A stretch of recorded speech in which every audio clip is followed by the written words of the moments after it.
오늘은 새와 물고기도 바라크라고 하는 말씀의 제목으로 은혜를 나누려고 합니다. 오늘은 하나님의 천지 창조 다섯째 날입니다.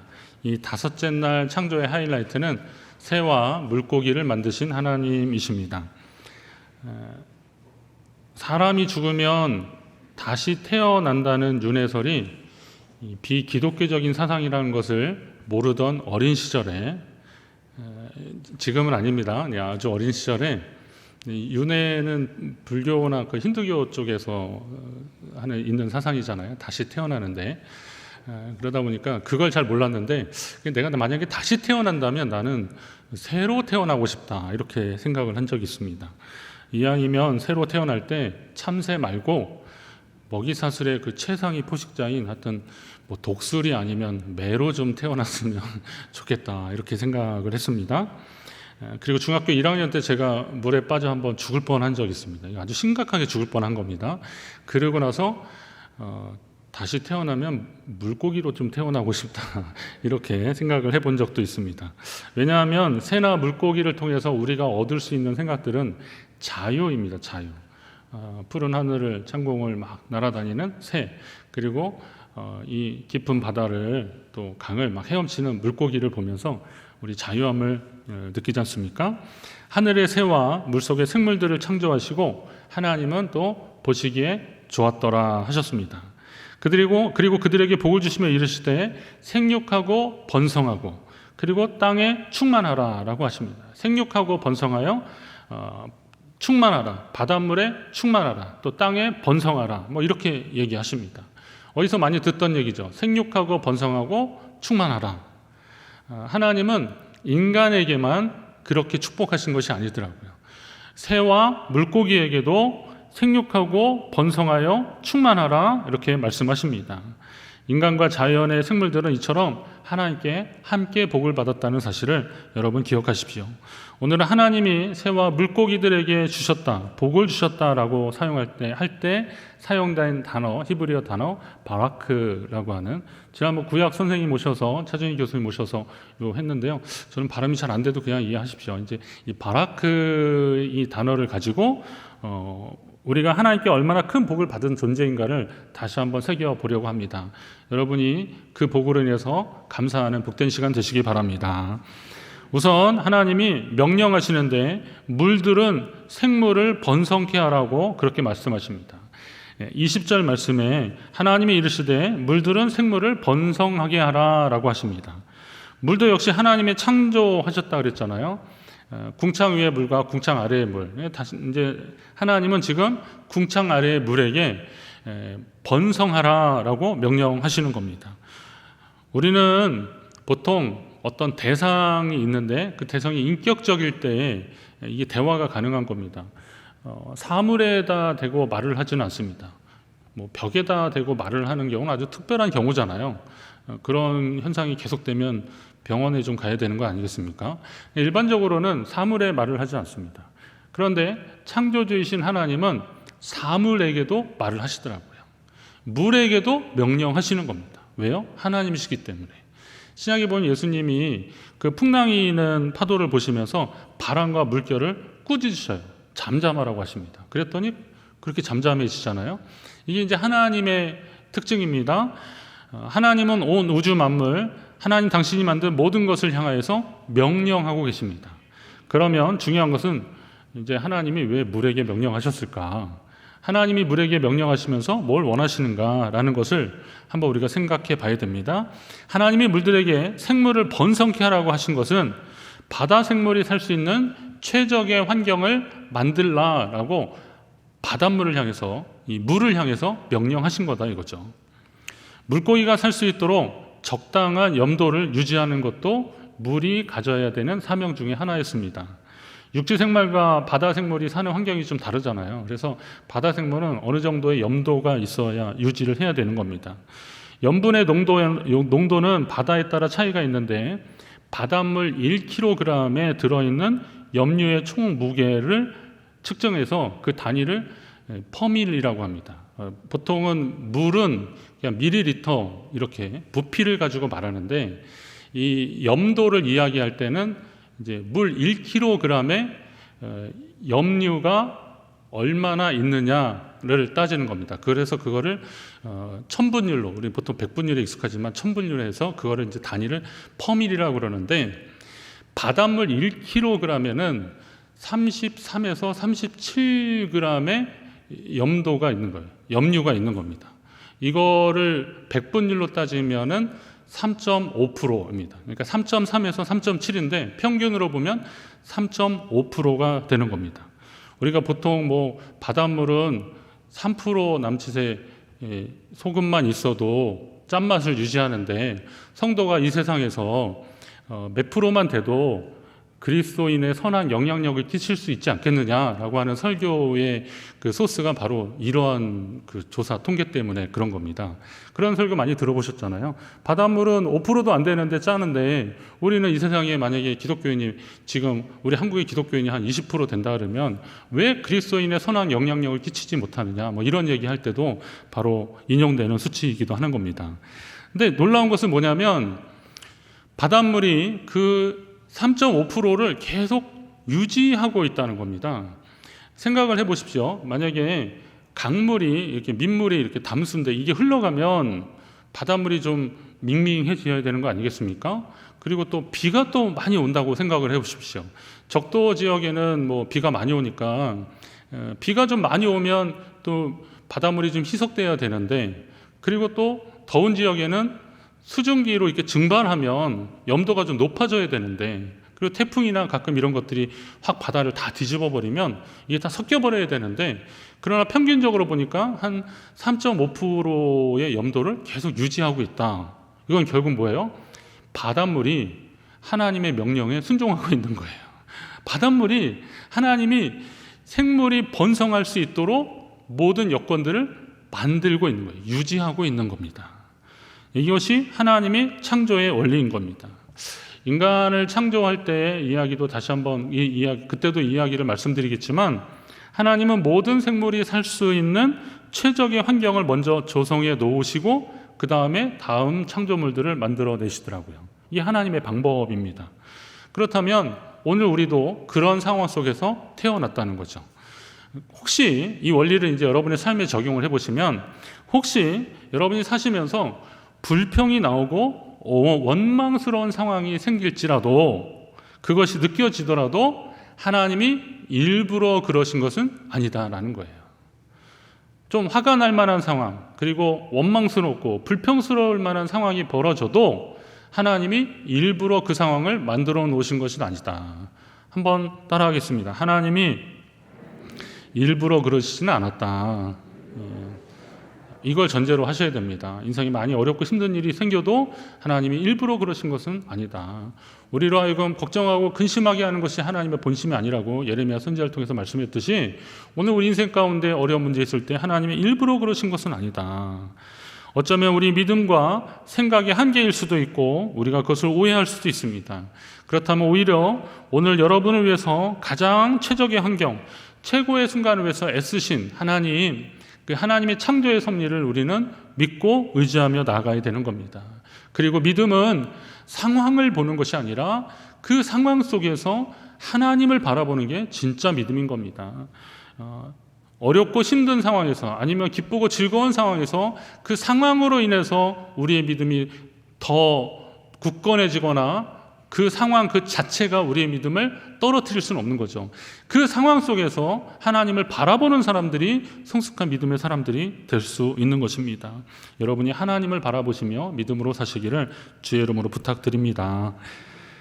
자, 하늘의 궁창에는 새가 나르라, 하나님 그렇게 명령하셨어요. 새를 만드셨습니다.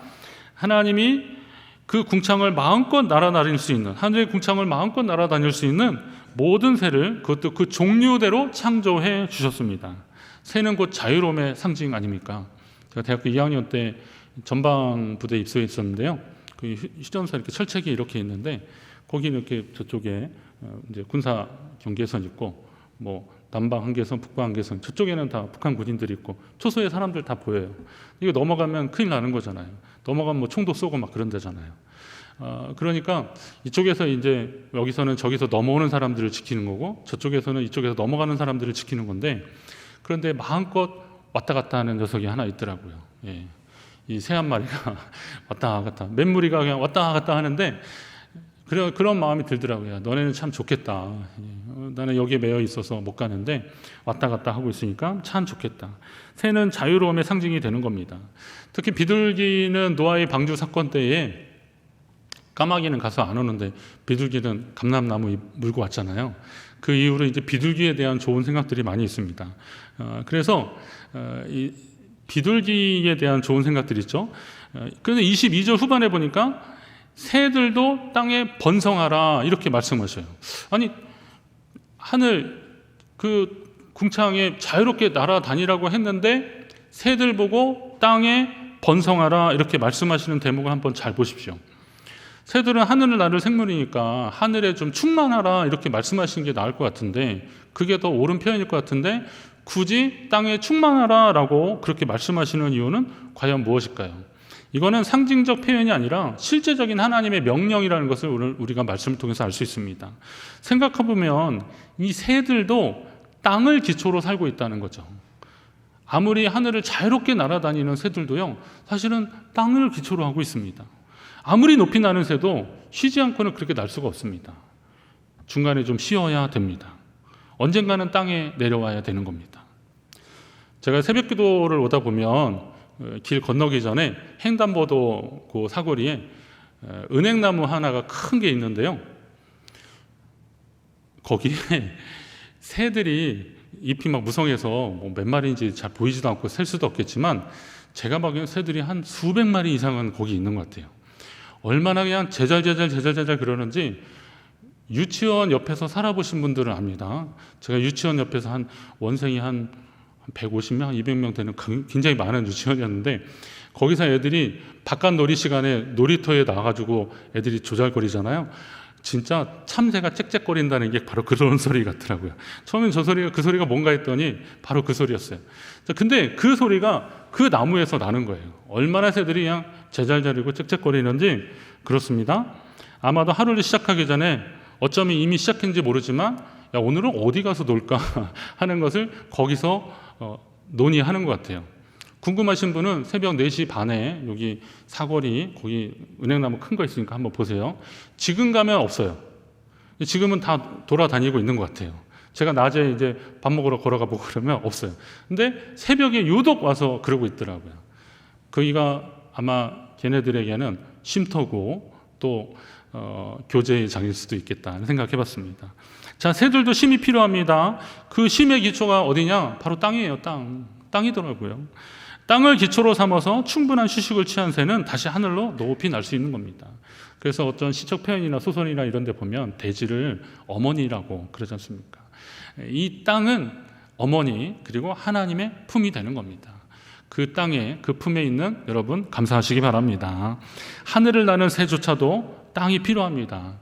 그런데 우리는 이 땅을 너무 당연하고 쉽게 생각해서 땅이 아니라 자꾸 하늘을 보는 그런 습성이 있더라고요. 물론 우리가 위를 바라봐야 되는데 그러나 우리의 욕심은 땅에 만족하지 않고 자꾸 높은 하늘로 향해 있더라고요. 이카루스의 날개란 그리스 신화 아시죠? 그림이 있는데 이게 루벤스라는 사람이 그렸는데요. 굉장히 사실적으로 이거는 뭐 그 시대 사람들은 아주 저렇게 잘 그렸더라고요. 몸이 되게 좋죠. 네, 저를 봐주세요. 그런데 이카루스 날개 보면 그 크레타 섬의 그 왕이 이제 뭐 어떤 사연으로 반은 소고 반은 사람인 그 미노타우로스라고 하는 그런 괴물이 있었습니다. 이 괴물에게 아테네의 남녀를 잡아다가 이렇게 먹이로 주는데 그게 뭐냐면 그 다이달로스라고 하는 아테네의 장인이 있었는데 이 사람은 뭐든지 뚝딱하면 잘 만드는 거예요. 굉장히 기술이 좋은 거예요. 그러니까 이 사람한테 한 번 들어가면 못 나오는 미로로 이렇게 해서 미궁을 하나 만들어라. 그리고 거기에다가 그 괴물을 잡아놓는 거예요. 그리고 이제 그 괴물이 이제 살 수 있도록 조공을 바치는 거죠. 그렇게 하는 겁니다. 이 이야기를 들은 이제 아테네의 왕자가 이게 너무 화가 나가지고 그 괴물을 그 미궁에 들어가서 죽였는데 문제는 나오질 못하잖아요. 근데 이 아테네 왕자를 사랑하는 한 공주가 이제 어떻게 하면 구하려고 그랬더니 그 만든 이 장인이 다이달로스가 실타래를 풀어서 가라. 그래 가서 이제 다시 나올 때 그거 잡고 오면 되는 거니까. 그래서 미궁에 탈출한 거예요. 그 왕이 입장에서는 아테네 왕인 아니 크레타의 왕 미노스가 아니 이거 어떻게 된 건지 알아봤더니 이 다이달로스가 그렇게 한 거예요. 그걸 만든 사람이 그런 거예요. 그러니까 왕이 너무 괘씸해가지고 그놈을 당장 그 미궁에 가둬버리라는 거죠. 그래가지고 이 다이달로스의 아들인 이카루스 아들이 거기에 갇히게 되고 말았습니다. 이 다이달로스 입장에서는 아니 내가 만든 미궁인데 워낙 잘 만드니까 이건 내가 여기서 죽게 되었구나 이렇게 낙심하고 있는데 그 미궁의 작은 창으로 새들이 이렇게 날아오면서 깃털이 자꾸 떨어지니까 그걸 가지고 어떻게 해요? 이거 신화입니다. 이거 실자는 아니고 신화입니다. 그걸 가지고 이제 날개를 모아서 그리고 뭐 그 벌들이 만들어낸 그 밀랍 있지 않습니까? 벌집 만드는 그거를 이렇게 해서 날개를 만든 거죠. 그리고 이걸로 이제 하늘을 날 궁리를 하는 겁니다. 날기 전에 아들 이카루스한테 부탁하는 겁니다. 아들아, 이 섬에서 육지까지 날아갈 동안에 너무 낮게도 날지 말아라. 태양과 가까워지면 밀랍이 녹아 날개의 깃털이 떨어지게 되고 또 낮게 나르면 바다의 습한 기온으로 날개가 젖어서 무거워서 날지 못하니까 너무 높게도 말고 낮게도 말고 적당하게 가라는 겁니다. 아들은 뭐 알았다고 합니다. 이 이야기를 그린 그 그림이 하나 있는데요. 그것도 보면 나중에 한번 찾아보시면 아니 이건 아니에요. 그거 보시면 그 그림에는 아버지가 그 날개 이렇게 채워주고 있는데요. 아들이 딴청 피고 있어요. 딴 데 보고 있어요. 예. 아버지 말은 귓등으로 듣는 거예요. 그럴 줄 알았어요. 근데 그 아들이 이제 막 날라는데 생전 처음 그렇게 날라니까 얼마나 신기한 겁니까? 그러니까 더 높이 하늘을 향해서 막 가는 겁니다. 결국 태양에 가까워져서 어떻게 됐어요? 밀랍이 다 녹아서 날개가 떨어져서 결국은 아들이 이렇게 되는 겁니다. 실제로는 지금 하늘로 올라갈수록 더 춥습니다. 마이너스 몇십 도 내려가지만 그러나 그냥 신화적 얘기니까 그렇게 되는 거예요. 결국은 그 아들은 그렇게 떨어져 죽고 마는 겁니다. 하늘의 궁창을 나는 새도 하나님의 창조 질서 아래에 있다는 사실 여러분 아셔야 됩니다. 우리의 꿈도 계획도 사실은 하나님의 창조 질서 아래에 있어야만 그게 진짜 자유롭고 실현 가능한 것들이 되는 겁니다. 진리 안에서 자유로움은 창조 질서 안에 있는 상태를 의미하는 거거든요. 자, 그럼 공중에서도 하나님이 기르신다고 하셨는데 그렇다면 우리는 어떻겠냐 이거죠. 하나님의 질서 안에서 우리가 진정한 자유를 누리기를 원하고 계시는 겁니다.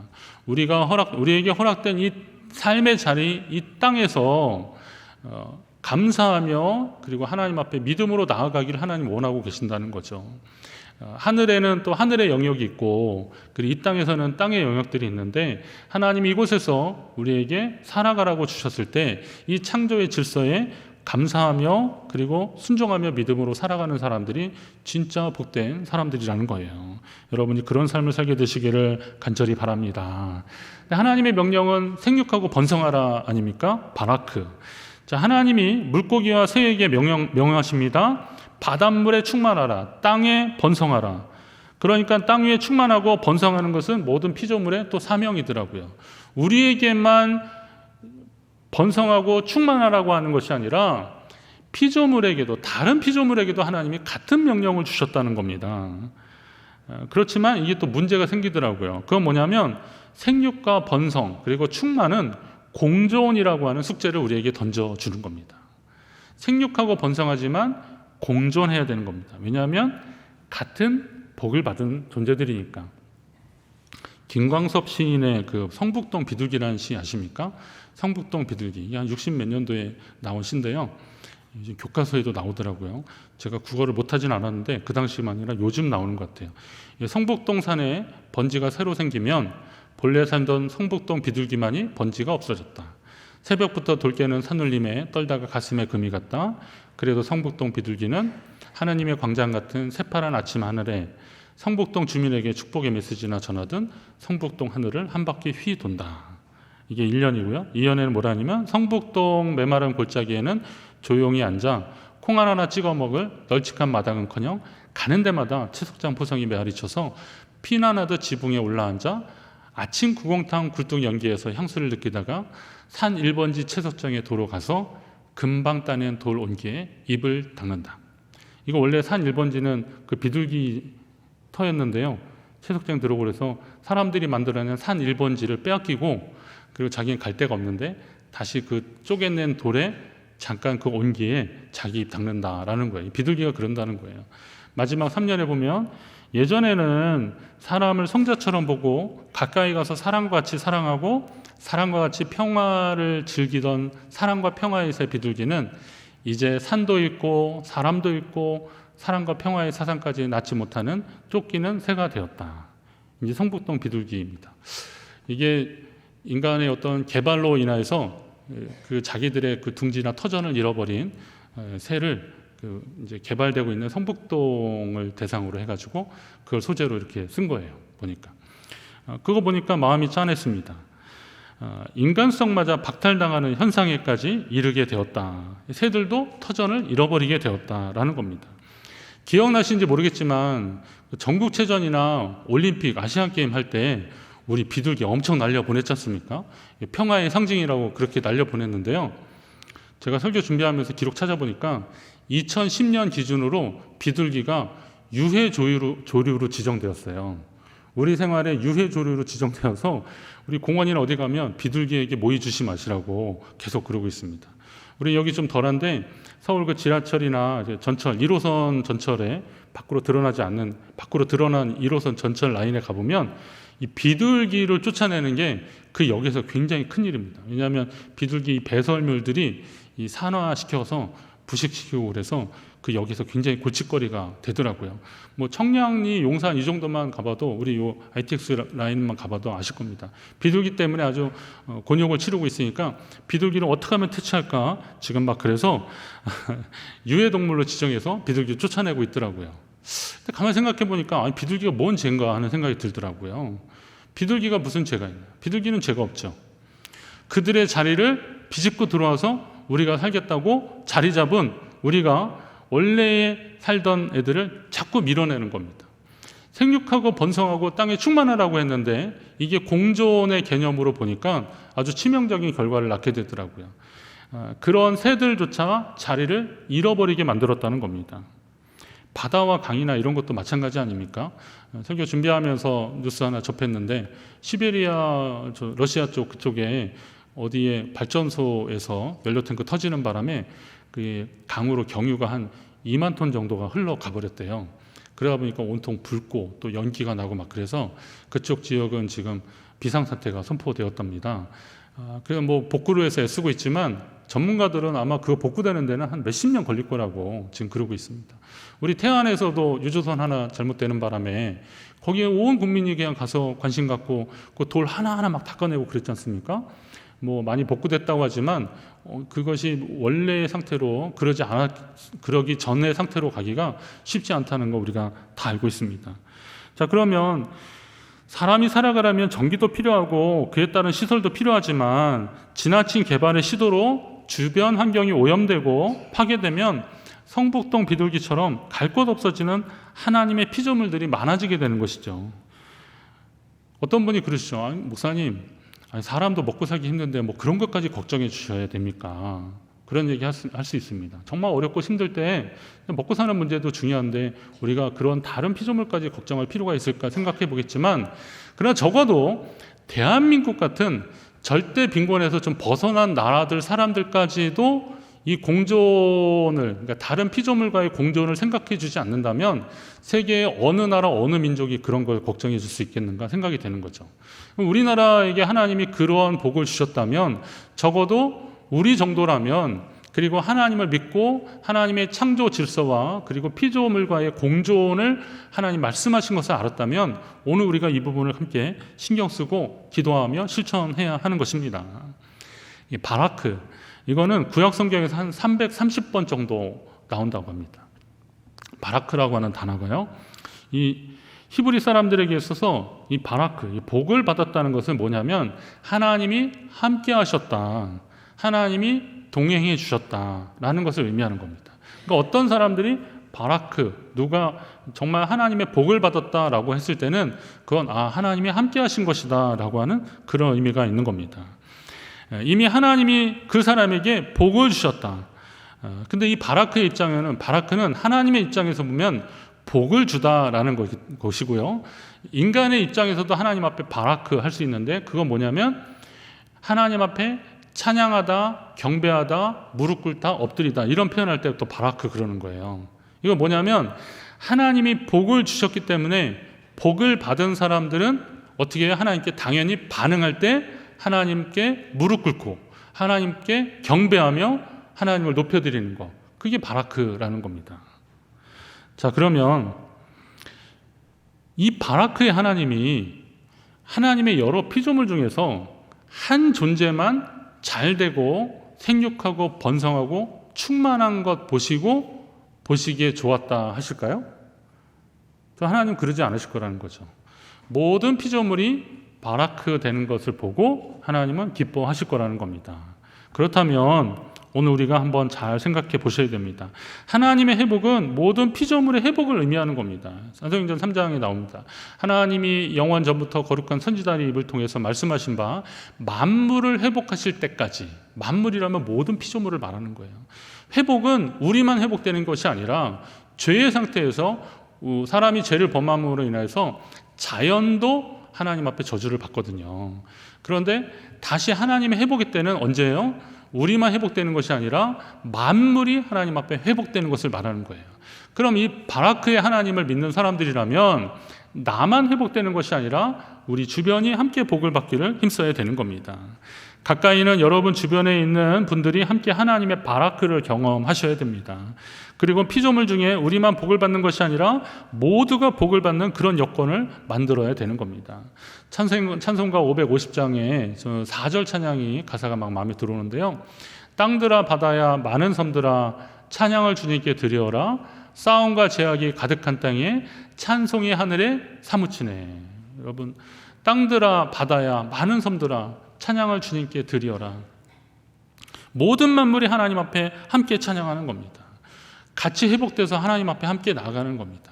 나를 비롯한 나와 함께 있는 사람들, 그리고 함께 지어진 존재들, 하나님 앞에 함께 나가야 됩니다. 요즘 코로나19로 상황이 많이 어렵다고 합니다.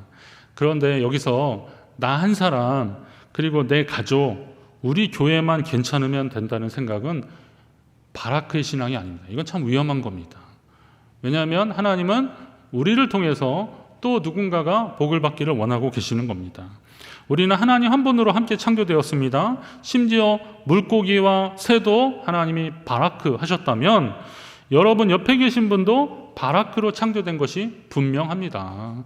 하나님이 그렇게 우리를 만드셨던 겁니다. 말씀 시작할 때 나는 축복의 통로이십니다. 당신은 축복의 통로가 되는 삶은 하나님의 바라크를 몸소 실천하는 그런 삶이 되어야 할 것입니다. 여러분이 하실 수 있고 감당할 수 있는 분야에서 축복의 통로로 살게 되시기를 주의 이름으로 축원합니다. 550장의 찬양의 고백처럼 하나님 앞에 모든 피조물과 함께 바라크하는 우리 모두, 저와 여러분 되시기를 간절히 바랍니다.